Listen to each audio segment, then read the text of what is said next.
नमस्कार। स्वागत है आपका ट्यून बीसी चैनल पर। आज इस सीरीज का 10वां पार्ट हम लोग देखेंगे। आइए देखते हैं आज का पहला क्वेश्चन। गायत्री मंत्र किसे समर्पित है? गायत्री मंत्र किसे समर्पित है? तो सूर्य देवता सावित्री को गायत्री मंत्र समर्पित है। ठीक, ये क्वेश्चन पूछा गया है। गायत्री मंत्र के रचयिता कौन है? तो आप लोगों को पता होगा कि विश्वामित्र जी गायत्री मंत्र के रचयिता हैं। ठीक, ऋग्वेद का 9वां मंडल समर्पित है। तो ऋग्वेद का जो 9वां मंडल है वह किसको समर्पित है? सोम देवता को। ठीक, किसे? सोम देवता को। नेक्स्ट है, 8वें मंडल की ऋचाओं को क्या कहा जाता है? तो 8वें मंडल की जो ऋचाएं हैं उनको खिल कहा जाता है। ठीक, 8वें मंडल की ऋचाओं को खिल कहा जाता है। ऋग्वेद में कितने मंडल हैं? तो आप लोगों को पता होगा कि ऋग्वेद में कुल 10 मंडल हैं, है ना? 10 मंडल, उसके बाद 1028 सूक्त और 10,462 ऋचाएं हैं। ठीक, ऋग्वेद में 10 मंडल, 1028 सूक्त और 10,462 ऋचाएं हैं। ये क्वेश्चन इंपॉर्टेंट है, पूछा गया है। ठीक, इसलिए इसको ध्यान से कर लेना। नेक्स्ट आपका है, गोत्र शब्द की उत्पत्ति कहां से हुई? तो गोत्र शब्द की जो उत्पत्ति है वह उत्तर वैदिक काल से मानी जाती है। कब से? उत्तर वैदिक काल से। ठीक, यहीं से गोत्र शब्द की उत्पत्ति हुई है। आगे, उत्तर वैदिक काल में प्रमुख देवता कौन थे? तो उत्तर वैदिक काल में जो प्रमुख देवता थे वह प्रजापति थे। ठीक है, उत्तर वैदिक काल में प्रमुख देवता प्रजापति माने जाते हैं, है ना? अगला क्वेश्चन है, वह वेद जो गद्य और पद्य दोनों में ही है ना? वह वेद जो गद्य और पद्य दोनों में है तो वह यजुर्वेद है। कौन सा वेद? यजुर्वेद। यह क्वेश्चन भी पूछा गया है, इंपॉर्टेंट है ना? यज्ञ का वर्णन किस वेद में मिलता है? यज्ञ का वर्णन किस वेद में मिलता है? तो यह भी यजुर्वेद में मिलता है। ठीक है, किस वेद में? यजुर्वेद में यज्ञ का वर्णन मिलता है। अगला क्वेश्चन है, तंत्र मंत्र जादू टोना यह किस वेद में मिलते हैं? तो यह अथर्ववेद मिलते हैं। तंत्र मंत्र जादू टोना ये सब अथर्ववेद में दिखाई देते हैं, है ना? भारतीय संगीत का जनक किस वेद को कहा जाता है? भारतीय संगीत का जनक सामवेद को कहा जाता है। किसे? सामवेद को। ओके, सामवेद के मंत्रों का उच्चारण करने वालों को क्या कहा जाता है? तो जो सामवेद के मंत्रों का उच्चारण करते हैं उन्हें उद्गाता या फिर उद्रात्री कहा जाता है। ठीक, उद्गाता या फिर उद्रात्री। ठीक, दोनों मिलता है, जो भी रहे ऑप्शन में उसी हिसाब से टिक कर सकते हैं। अगला क्वेश्चन है, यजुर्वेद के मंत्रों का उच्चारण करने वाले को क्या कहा जाता है? तो यजुर्वेद के मंत्रों का उच्चारण करने वाला अध्वर्यु कहलाता है। क्या कहलाता है? अध्वर्यु। ओके, आगे नेक्स्ट क्वेश्चन है, विश्व की सर्वाधिक ऊंचाई पर स्थित शांत ज्वालामुखी। तो विश्व की सर्वाधिक ऊंचाई पर स्थित शांत ज्वालामुखी एकांगुआ है ना? कौन सा है? एकांगुआ। कहां पे स्थित है? तो यह दक्षिणी अमेरिका के एंडीज पर्वतमाला पर स्थित है ना? दक्षिणी अमेरिका में है एक एंडीज पर्वतमाला, वहीं पर स्थित है एकांगुआ ज्वालामुखी। ओके, अब भारत का एकमात्र सक्रिय ज्वालामुखी है तो वह कौन सा है? आप लोगों को पता होगा कि भारत का एकमात्र सक्रिय ज्वालामुखी बैरन द्वीप है। ठीक, और यह कहां पे स्थित है? तो अंडमान निकोबार द्वीप समूह पर स्थित है।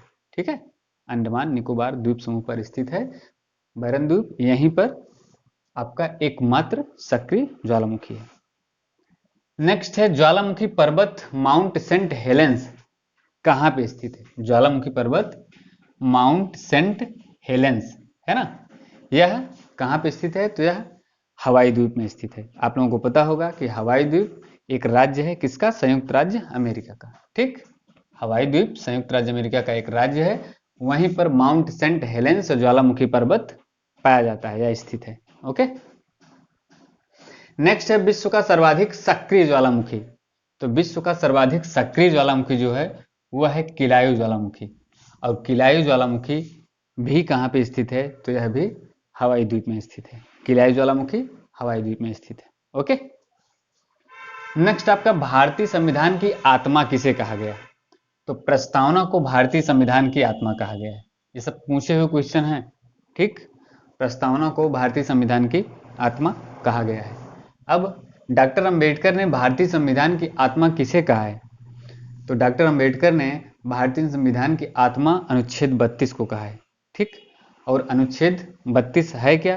तो अनुच्छेद 32 को संवैधानिक उपचारों का अधिकार कहा जाता है ना, दिया गया है। अनुच्छेद 32 संवैधानिक उपचारों का अधिकार इसके अंतर्गत आता है ना। उसमें क्या होता है? इसके थ्रू संविधान में जो संशोधन होते हैं वह इसी आर्टिकल के थ्रू होते हैं, ठीक। अब प्रस्तावना को भारतीय संविधान का भाग माना गया है, तो कब से माना गया है? यह माना गया है केशवानंद भारती बनाम केरल राज्यवाद 1973 से, ठीक। केशवानंद भारती बनाम केरल राज्य 1973 में। आप लोगों को पता होगा कि अभी तक की भारत की जो भी बेंच बनी है, ठीक है, डिसीजन देने के लिए, निर्णय देने के लिए जो भी बेंच बनी है, उसमें सबसे बड़ी बेंच रही है कौन सी? केशवानंद भारती बनाम केरल राज्यवाद, है ना। और इसमें कुल 13 जज थे, ठीक है। और उन्होंने एक सहमति से एक डिसीजन दिया था 1973 में कि प्रस्तावना भारतीय संविधान का भाग है, ठीक। अगला क्वेश्चन है पदार्थ की चतुर्थ अवस्था। पदार्थ की चतुर्थ अवस्था किसे कहा जाता है? तो प्लाज्मा को पदार्थ की चतुर्थ अवस्था कहा जाता है, ठीक। फिर रुधिर का तरल भाग क्या है? तो रुधिर का जो तरल भाग होता है वह प्लाज्मा होता है, ठीक है। रुधिर का तरल भाग प्लाज्मा होता है। प्लाज्मा में जल का प्रतिशत कितना पाया जाता है? तो प्लाज्मा में कुल 90% जो होता है वह जल होता है, ठीक।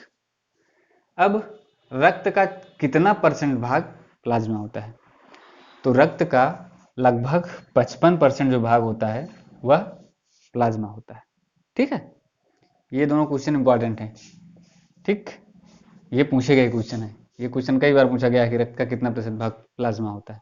ओके, 55% है ना, कहीं कहीं 60% भी दिया रहता है, लेकिन वही 55 के आसपास है ना।